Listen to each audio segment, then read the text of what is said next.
Hello everyone, সবাই কেমন আছেন? আশা করি ভালো আছেন। এই দুপুরের মধ্যে একটা কাজ নিয়ে খুব বিজি আছি। সেটা হচ্ছে, মনে করেন আপনার আজকে মন ভালো নেই, তো আপনার কি করতে ইচ্ছে করতেছে, মানে কি করবেন?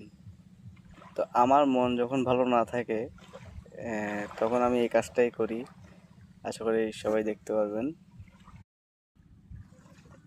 এটা হচ্ছে কাপ্তাই লেক, আর কাপ্তাই লেকের মধ্যে পড়ে আছে আমার বড়শি। এই দূরে দেখতে পাচ্ছেন, এই যে আমার বড়শি আমি ফেলে রাখছি।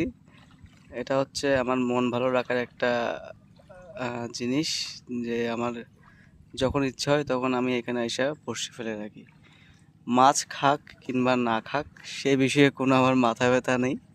আমার কথা হচ্ছে আমি ফেলবো, ধরলে ধরছে, না ধরলে নাই, আর আমারটা আমি এনজয় করে নিব।